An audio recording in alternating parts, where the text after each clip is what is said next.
j'espère qu'on va bien. Moi, par la grâce de Dieu, ça va très bien parce que Dieu continue de faire grâce. Pour commencer cette vidéo, j'aimerais encore nous dire merci. Merci à tout un chacun de nous qui fournissons toujours des efforts de demeurer dans la présence de Dieu. C'est vrai, ce n'est pas facile. Ce n'est pas facile. Voilà pourquoi dans le livre de Siracide, il est dit que mon fils, Siracide 2 à partir des versets 1 à 3 là-bas, mon fils, tu aspires servir le Seigneur, prépare ton âme à l'épreuve. Oui, tu veux servir le Seigneur, il faut préparer ton âme à l'épreuve parce que ce n'est pas facile. Voilà pourquoi je disais que je ne suis pas, je suis pas venu pour juger. Il dit, il est venu pour s'aimer, comment on dit ça, la panique. Voilà. Il disait que il est venu pour monter un frère comme son frère. Mais c'est symbolique. Il faut comprendre ça. Ce sont des choses, comme on le dit, Jésus a toujours parlé en parabole. Toujours parlé en parabole. Ok. Voilà, moi ça va. Par la grâce de Dieu, malgré le temps, malgré la fatigue, ça va. Et je bénis le Seigneur pour ça. Malgré tout ce qui se passe, quand même j'ai le souffle de vie. Certains n'ont pas ce souffle de vie que j'ai actuellement. Donc je bénis le nom de Dieu pour cela. Et je tiens encore à m'excuser pour tout le temps que j'ai mis pour réaliser cette vidéo. Parce que j'étais tellement pris que, voilà, j'étais tellement pris tout au long des 2 semaines là. Et aujourd'hui, là même là, j'ai dit qu'il fallait comme ça que je fasse cette vidéo là pour nous emmener à comprendre certaines choses. Puisque nous sommes en fin d'année. Nous sommes en fin d'année. Donc il faudrait vraiment que nous soyons vraiment solides, nous soyons forts dans la prière. Et ce soir, j'aimerais nous entretenir sur un thème, le thème que j'avais annoncé. Voilà, comment chasser les pensées négatives, je peux dire les mauvaises pensées, les pensées négatives et nourrir les pensées positives. Voilà, c'est cela le thème de ce soir. Comment chasser les pensées négatives et nourrir les pensées positives. D'abord, il faut noter que les pensées négatives, d'abord, c'est quoi? Il faut savoir ce que c'est les pensées négatives. Les pensées négatives, pour ma part, j'ai noté quelques pensées négatives.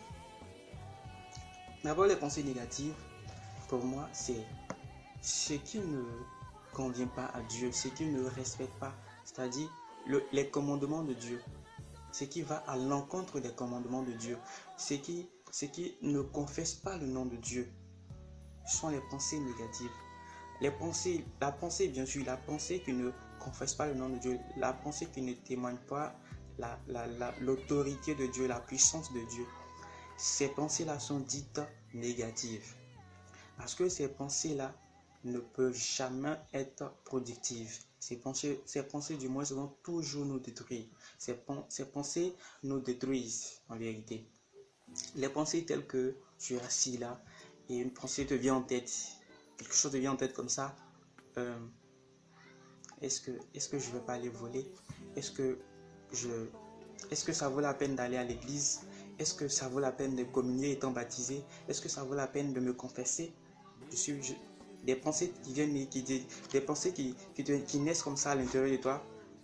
Des pensées qui viennent et qui, par exemple, tu es là et si te vient à l'esprit par exemple, de parler mal à quelqu'un, de faire du mal à quelqu'un et de ne pas reconnaître, ce sont des pensées négatives.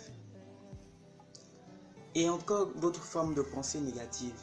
Les pensées négatives.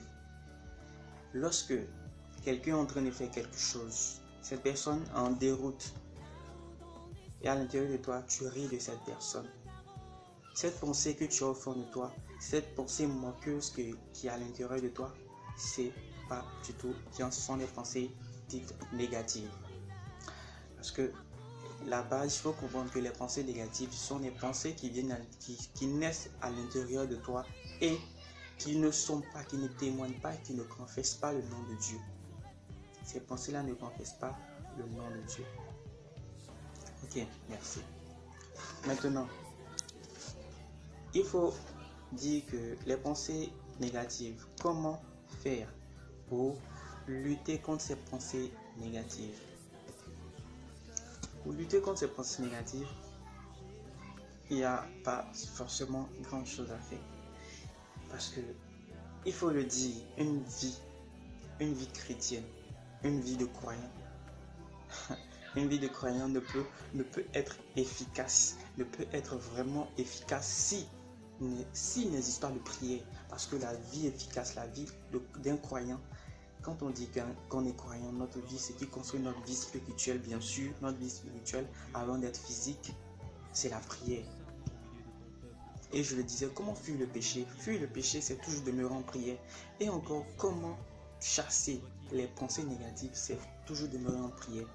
Mais ici, il faut encore mettre l'accent sur les livres bibliques. Quand je dis livre biblique, je veux mettre l'accent sur c'est-à-dire toute forme de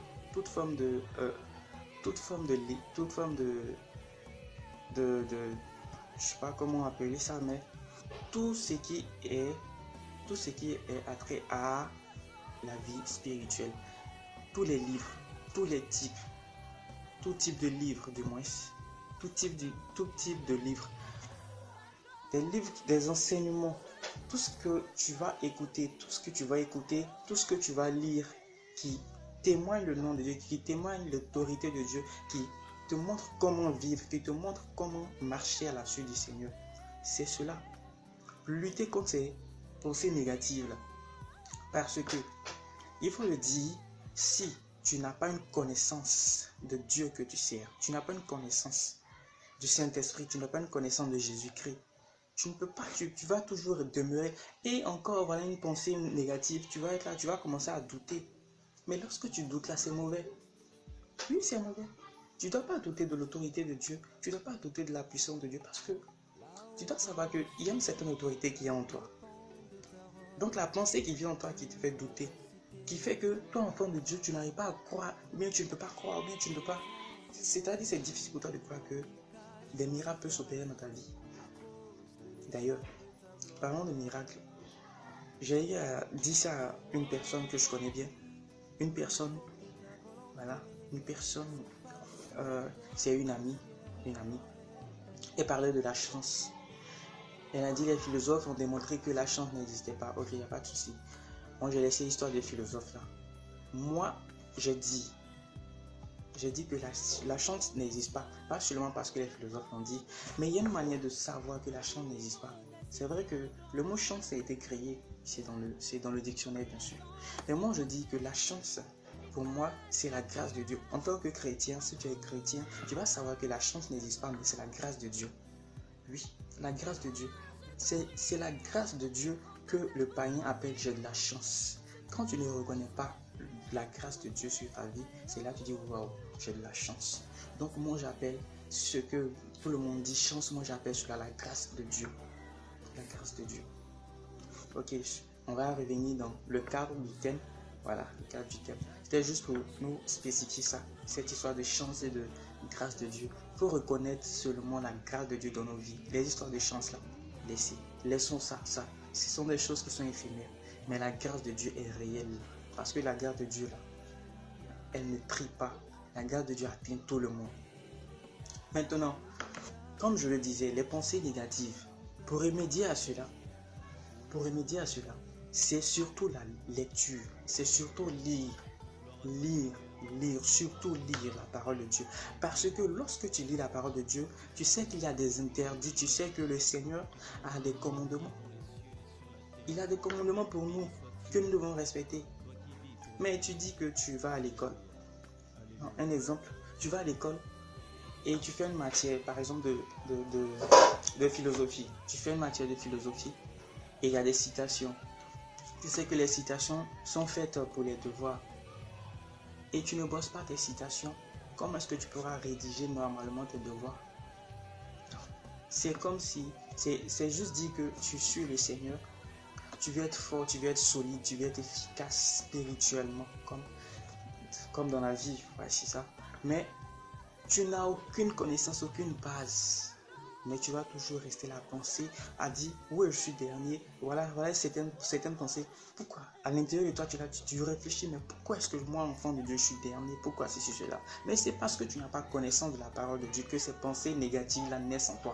Parce que si tu as connaissance, si tu sais réellement ce que la parole de Dieu dit, ce que les livres bibliques disent, mon frère, et ça on te dit que tu ne vas pas te mettre en train de te mettre, qu'est-ce qui se passe? Et cette expression-là, est-ce que j'ai chié à l'église? Excusez-moi, mais c'est juste un crochet. Est-ce que j'ai chié à l'église? Ce sont des choses il faut le noter. Il faut noter que ces choses que nous disons là, ces choses-là, c'est parce que nous n'avons pas connaissance de la parole de Dieu. Combien de fois est-ce que nous sommes en contact avec la parole de Dieu? C'est cela. Je disais maintenant, je parlais des pensées négatives. Les pensées négatives, c'est ça. Il faudrait pouvoir être à la hauteur. Il faudrait pouvoir toujours être en contact avec un livre biblique, avec un enseignement. Parce que c'est à travers cela que tu vas comprendre ce que Dieu attend de toi, ce que Dieu n'attend pas de toi. Et comme ça, les pensées négatives viennent de quoi? De la peur, du doute, du mensonge. Parce que plus tu as peur, plus tu doutes, plus tu mens, tu commences à avoir des pensées.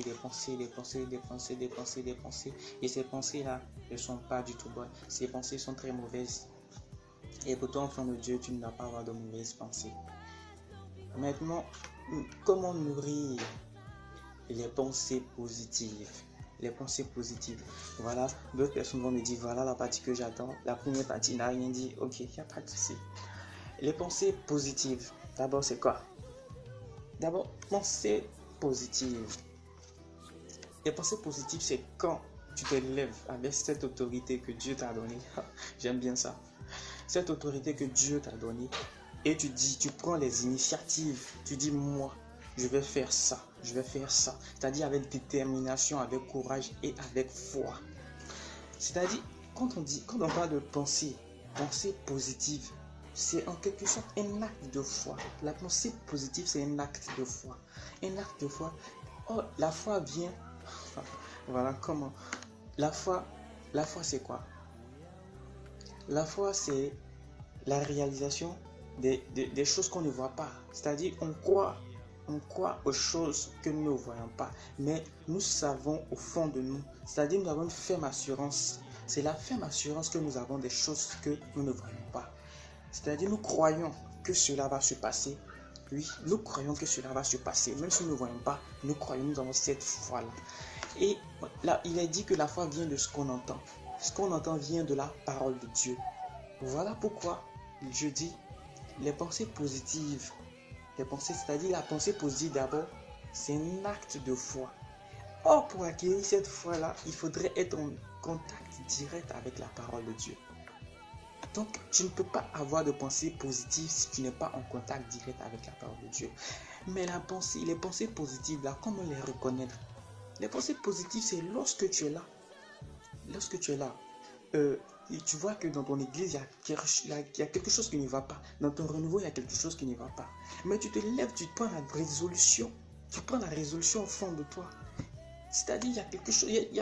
La pensée positive, même en quelque sorte, c'est le Saint-Esprit même, puisque c'est un acte de foi. Mais bien sûr que le Saint-Esprit, ça sera accompagné du Saint-Esprit. Donc, quand dans ton église, tu vois, dans ton renouveau, tu vois, ou bien quand dans ton groupe de prière, tu vois que ça ne va pas, mais tu vas t'asseoir à réfléchir. Tu vas t'asseoir à réfléchir et prendre des initiatives, bien sûr. Tu prends des initiatives. Et quand tu vois dans ta famille, ça ne va pas, tu vas t'asseoir à réfléchir, faire des choses, prier pour intercéder pour chaque membre de ta famille, pour que ça aille mieux. Lorsque ton pays, ça ne va pas, tu sais que ton pays est en difficulté, ton pays est en train d'émerger. Oui, ton pays est en train d'émerger, mais tu as l'impression que on est en train d'aller ailleurs, on est en train de... Ouais. Tu vas te lever, intercéder. Mais d'abord, ces choses-là, tu vas penser cela. C'est cela les pensées positives. Avant de faire la chose, on pense déjà la chose. Voilà une pensée positive. Voilà comment il faut comprendre les pensées positives. Et pour nourrir, laissez-moi nous dire encore que, à propos des pensées négatives, les pensées négatives naissent très facilement. Oui, elles naissent très facilement. Par contre, les pensées positives, ce qui fait que ces pensées-là ne viennent pas automatiquement, c'est parce que nous ne sommes pas en contact à chaque instant avec la parole de Dieu. Oui, c'est cela. C'est le seul problème qui est là. C'est la seule difficulté. Les pensées négatives naissent très facilement. Mais les pensées positives, par contre, ne naissent pas comme ça. Vous pouvez faire cette expérience-là. Vous pouvez la faire, cette expérience-là. Très simple. Vous prenez votre Bible, vous restez en adoration pendant 30 minutes. Bon, pour le moment, comme c'est peut-être un début pour d'autres personnes, mais pour les habitués, 30 minutes même assez peu. Adoration. Vous finissez de faire une bonne méditation et vous passez en adoration, vous allez voir les idées positives, les pensées positives qui vont venir de vous. Il faut aussi dire que il faudrait savoir que les pensées positives naissent par la puissance du Saint-Esprit. Le Saint-Esprit accompagne cela. Donc il faudrait d'abord avoir une base. Par la prière et par la méditation, on acquiert le Saint-Esprit. Je l'ai dit ça encore dans mes vidéos. Dans une vidéo précédente, je dis il faudrait demeurer en prière. L'adoration, Dieu dit qu'il cherche des adorateurs, de vrais adorateurs. C'est juste qu'il a dit, le Père viendra et voilà les vrais adorateurs qui adorent Dieu en esprit et en vérité. C'est ceux-là même que le Père cherche. Donc, c'est ça. Les pensées positives ne peuvent pas naître tant que nous ne sommes pas en communion ou c'est pas en lien, en union directe avec la parole de Dieu. Les pensées positives ne peuvent pas naître si nous ne passons pas du temps en adoration. Si la parole de Dieu ne demeure pas en nous. Et il faut noter cette partie-là, il faut mettre quelque part dans un cahier que les pensées positives, c'est un acte de foi. Et si tu sais très bien que une pensée positive, c'est un acte de foi, c'est que tu dois automatiquement te rappeler que la foi vient de ce qu'on entend. Mais qu'est-ce qu'on doit entendre? C'est la parole de Dieu qu'on doit entendre. Donc, les pensées positives, pour acquérir ces pensées positives-là, c'est pas compliqué. C'est toujours demeurer en prière et surtout, être en contact avec la parole de Dieu. Et lorsque je dis demeurer en prière, il y a quelqu'un qui m'a interpellé là-dessus, demeurer en prière. La personne m'a dit, demeurer en prière, à chaque instant tu me dis demeurer en prière. C'est-à-dire chaque matin, midi, soir, je suis en train de prier, matin, midi, soir, à chaque instant, toute la journée je prie. Je dis, oh, d'accord. Lorsque Jésus disait il disait à ses disciples, demeurez en prière afin de ne pas tomber en tentation. Et il a dit aussi que demeurez en prière afin que vous ne soyez pas surpris de la venue du Fils de l'homme. Comment comprendre cela, demeurer en prière? Demeurer en prière, c'est quoi? C'est avoir un esprit de prière. Avoir un esprit de prière, c'est-à-dire un esprit qui est toujours prompt à la disponibilité spirituelle, qui est toujours là, qui est toujours disponible à recevoir le Saint-Esprit, qui est toujours là, qui est l'image même de Dieu. Un esprit qui est toujours positif. Demeurer en prière, c'est toujours avoir Dieu à l'intérieur de soi. Ce n'est pas le fait de t'asseoir. Seigneur, prends pitié. Seigneur, je suis ceci, je suis cela. Seigneur, ma journée, ceci. Il y a eu des accidents, il y a eu cela. Seigneur, merci parce que tu as béni ma famille. Merci parce que tu m'as donné à manger. C'est pas cela. Demeurer en prière, c'est-à-dire ton esprit doit être toujours en prière. C'est cela, être en prière. Demeurer en prière, c'est l'esprit en fait. C'est l'esprit.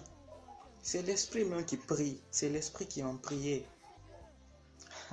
Sinon, toi-même, ta personne, tu n'es pas en prière. C'est ton esprit qui doit être en prière. Voilà pourquoi il est dit dans la Bible que ceux qui ne vivent pas de l'esprit ne sont pas appelés fils de Dieu. faudrait pouvoir vivre de l'Esprit de Dieu. Donc c'est l'Esprit qui doit demeurer en prière. C'est pas le fait de t'asseoir à ta position. Tu peux te coucher, tu peux être en train de marcher et tu demeures en prière.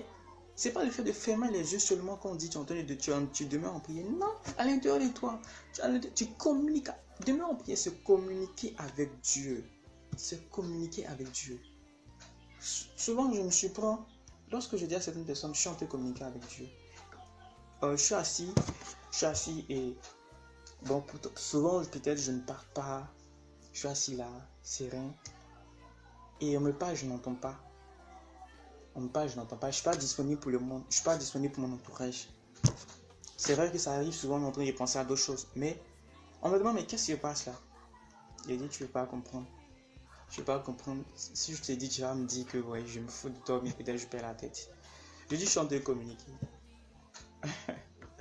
Et on me demande, tu communiques avec qui? Je dis, je suis en train de communiquer avec Dieu. En fait, on plaisante avec ces choses-là, mais c'est des choses que nous devons toujours faire. Toujours être commun, être, et c'est pas comment on dit ça, être en relation avec Dieu.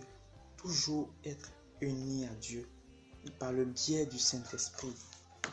Donc, voilà, c'était ça. Comment chasser les pensées négatives et nourrir les pensées positives. J'ai dit que les pensées négatives, ce sont les pensées qui ne confessent pas le nom de Dieu, qui ne confessent pas l'autorité de Dieu, qui ne respectent en aucun cas ce que la loi ou les commandements de Dieu demandent. Les pensées que nous font mourir spirituellement, ces pensées-là sont appelées pensées négatives. Et comment les reconnaître? Lorsque nous utilisons des expressions telles que « est-ce que j'ai chié à l'église ?»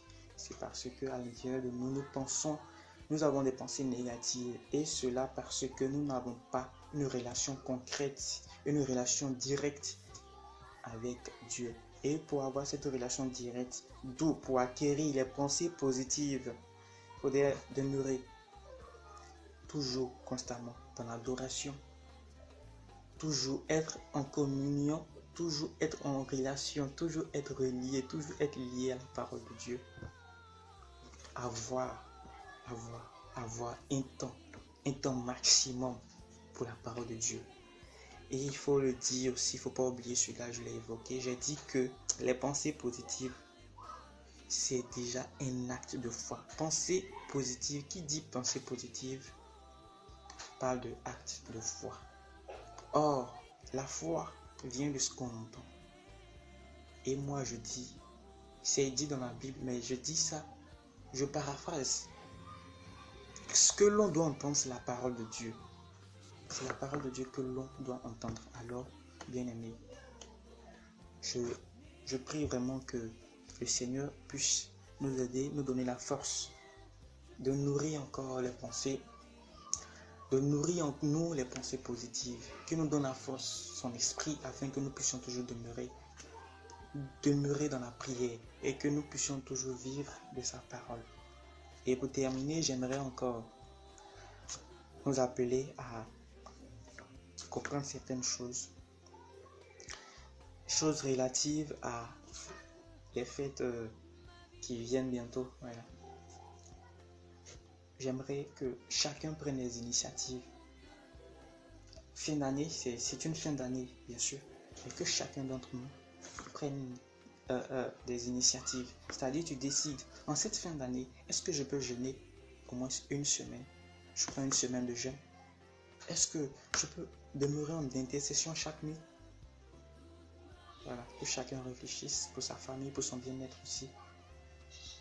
Et je voudrais encore dire merci à tous et à chacun parce que il n'est pas facile. La vie spirituelle n'est pas facile. La personne qui vous a dit qu'avec Dieu c'est facile, là, moi je vous dis que c'est faux. Là, sincèrement, parce que c'est la Bible qui le dit. La Bible même le dit. Ce n'est pas facile. Il n'est pas facile. Non, c'est pas facile. Jésus a dit 6 mois. Moi qui suis votre chef, moi-même, ils m'ont persécuté, si Jésus même l'ont tué, il a dit 6 mois. Tout ce qu'ils m'ont fait, ils vont faire ça. Il a dit ça aux disciples. Donc, ne croyons pas que lorsque nous sautons, Nous disons que nous voulons suivre le Seigneur. Ne croyons pas que c'est simple, hein? C'est pas facile. Donc merci et que le Seigneur nous garde, nous remplisse de son amour, de ses grâces. Merci. Shalom, shalom.